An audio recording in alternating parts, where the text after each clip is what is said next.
బాబాయ్ నమస్తే. కూటమి ప్రభుత్వం రైతులను మోసం చేస్తుంది అనేది జగన్మోహన్ రెడ్డి కానీ వైసీపీ నాయకులు కానీ పదే పదే చెప్తున్నారు. మరి ముంతా తుఫాన్ నేపథ్యంలో పత్తి రైతులు నష్టపోయారు, మిర్చి రైతులు నష్టపోయారు, అపరాల పంటల రైతులు కానీ లేదంటే కనుక వరి రైతులు కానీ పూర్తిగా నష్టపోయినా వాళ్ళకి ఇంతవరకు నష్టపరిహారం ఎన్యూమరేషనే జరగలేదు, దాని మీద మేము పోరాడతామంటున్నారు కదా, మరి దాన్ని ఎలా చూడాలంటారు? ఇప్పుడు జగన్మోహన్ రెడ్డి కాను మాజీ మంత్రులు అంబటి రాంబాబుకి వాళ్ళకి పిచ్చెక్కింది. వాళ్ళని పిచ్చి హాస్పిటల్ చేరవాలి. అంత మాట అన్నారు. మీ తరపునే మాట్లాడతామంటే వాళ్ళు అంటే వాళ్ళు 5 సంవత్సరాలు అసలు రైతులు మోకాలు చూడాల. ఇప్పుడు మరి తుఫాను వచ్చేదానికి ఎవరేం చేస్తారు? మరి అలా ఒడ్లు తడిచినవి కానీ ఏమన్నా కానీ మరి మన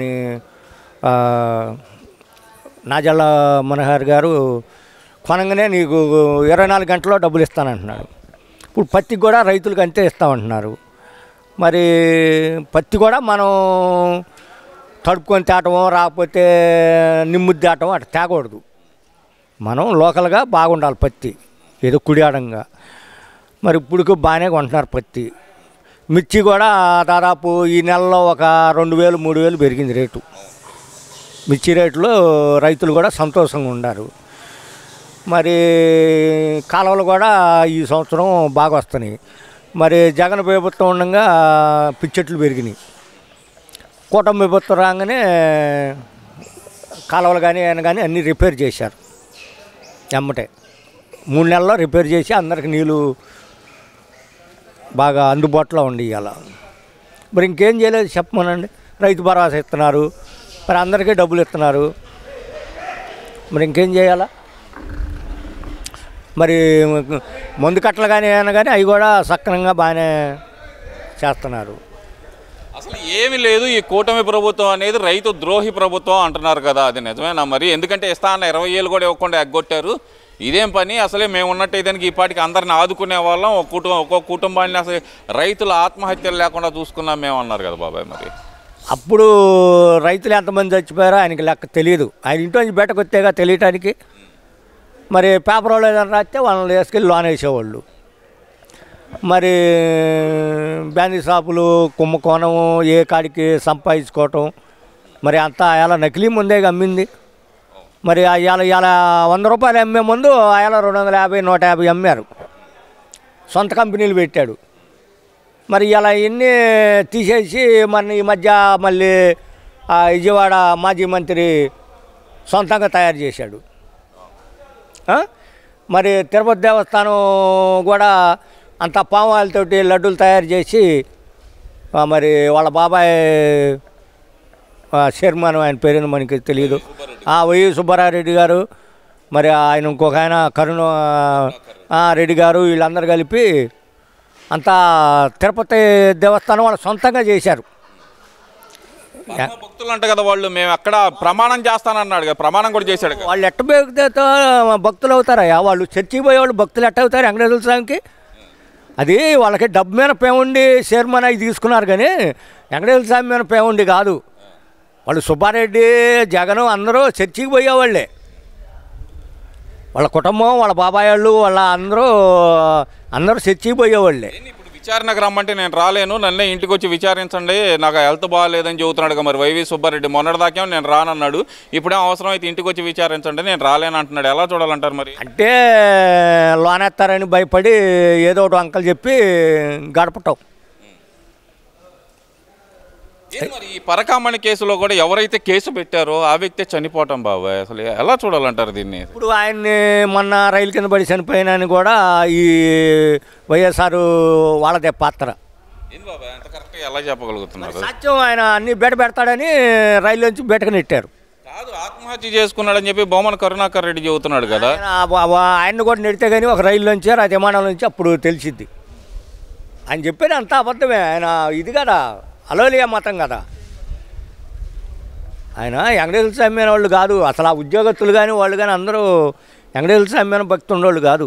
వాళ్ళందరూ ఏంటంటే వ్యాపారం కోసం, డబ్బుల కోసం ఆ వెంకటేశ్వర స్వామి దగ్గర బంగారం ఇవన్నీ నూగుదామని ఆలోచన మీద వాళ్ళు పదవులు తీసుకున్నారే కానీ వాళ్ళు దేవుడి మీద ప్రేమ ఉండి కాదు. ఇప్పుడు దాకుంటే వెంకటేశ్వర స్వామి గుడి కూడా అమ్మేవాళ్ళు. ఏం బాబాయ్ మేము పరమ భక్తులమి అని చెప్పి ఆయన వెళ్ళి ప్రమాణం చేశాడుగా. బొమ్మన కరుణాకర్ రెడ్డి అయితే కనుక కర్పూరం పెట్టుకొని ప్రమాణం కూడా చేశాడు కదా. దొంగతనం చేసేవాడు కూడా పొద్దున్నే లేచి దేవుడికి దండం పెట్టుకుంటాడు, అయ్యా నేను ఇవాళ ఎవరికి దొరకకూడదు, నాకు మరి కత్త డబ్బులు దొరకాలా, బంగారం దొరకాలని. వాళ్ళు కూడా అదే పని. ఇది రెండో రకం అంటారు. ఇప్పుడు దొంగోడు కూడా నేను దొరకకూడదు, నేను డబ్బులో ఇయ్యో బాగా మనకి ఎవరికి దొరకకుండా రావాలి అని వాడు పొద్దున్నే లేచి దండం పెట్టుకుంటాడు. మటన్లు చేసేవాడు కూడా అంతే, అందరూ అంతే. సరే ఇవన్నీ ఒక ఎత్తు అనుకుందాం. ఏంది జగన్మోహన్ రెడ్డి మళ్ళీ పాదయాత్ర మొదలు పెడతాను, జనాల్లోకి వస్తాను నేను అంటున్నాడు కదా. మరి 2027లో ఏది జగన్మోహన్ రెడ్డి పాదయాత్ర ఉంటుంది, తట్టుకోవటం మీ వల్ల కాదు, ఈసారి కూటమి ప్రభుత్వం ఎంత కట్టడి చేసినా ఎవరి వల్ల కాదు అంటున్నారు కదా. మరి దాన్ని ఈ దెబ్బ పాదయాత్రకి ఇక బయటకు వచ్చే పని లేదు. అంత మాట అన్నారు, ఎందుకంటే రాడంటారు. అంతే, ఇంక అయిపోయింది, మొన్నటితో అయిపోయింది. ఈ దెబ్బ ఇక లోన ఉండటమే, అన్ని ఉచ్చులు బిగిస్తున్నారు. అది ఏం తప్పు చేశాడని, పేద ప్రజలకు మంచి చేయడం నేను చేసిన తప్ప అంటున్నాడు కదా. 40,000 కోట్లేగా పంచాను నేను అంటున్నాడు కదా. ఎవరికి ఇచ్చాడు? పేద ప్రజలకు 2,75,000 కోట్లు పంచాను నేను అంటున్నాడు కదా.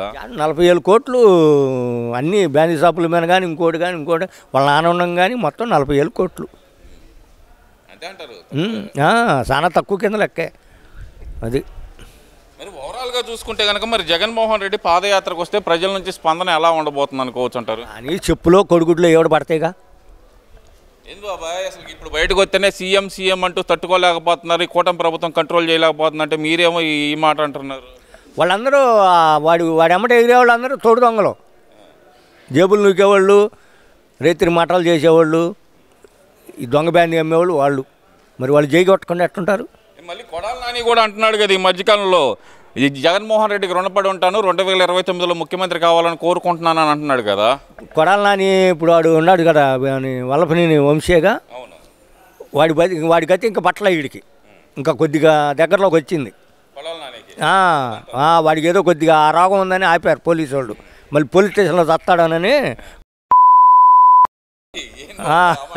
హార్ట్ ఆపరేషన్ చేయించుకున్నాడు బాబాయ్. మీరేమో ఆ మాట అంటే అలాగా. అది అప్పుడు చేపించుకోలేదు, అది ఏంటంటే వాడు తప్పించుకోవడానికి అటు వెళ్ళాడు. వాడికి అదేం లేదు, హార్ట్ లేదు, ఏం లేదు.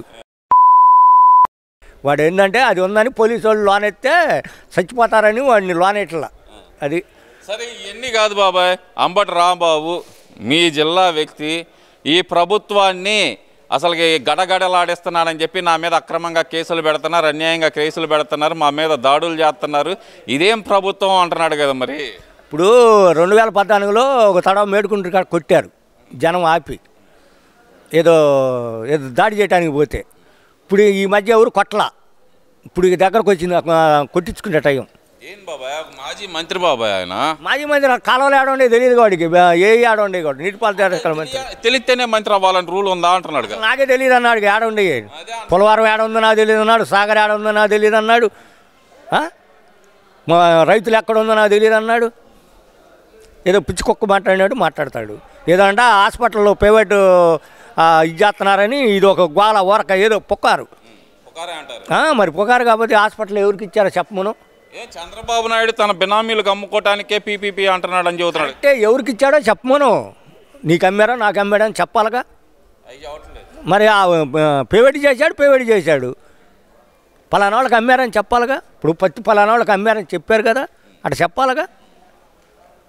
ఏం చెప్పకుండా మేము ఆపుతున్నాం, ఇంకా ఆ ప్రాసెస్లోకి వెళ్ళలేదు కదా. అవన్నీ ఉత్తమాటలు, ఈ ప్రైవేట్ కానీ చేయటం ఇవన్నీ ఏంటంటే వాళ్ళు కట్టకుండా డబ్బులు నూకారు కాబట్టి వరకు భీములు పోసి బిల్డింగ్లు కట్టినట్టు డబ్బులు నూకారు, హాస్పిటల్ బిల్డింగ్లు అవన్నీ.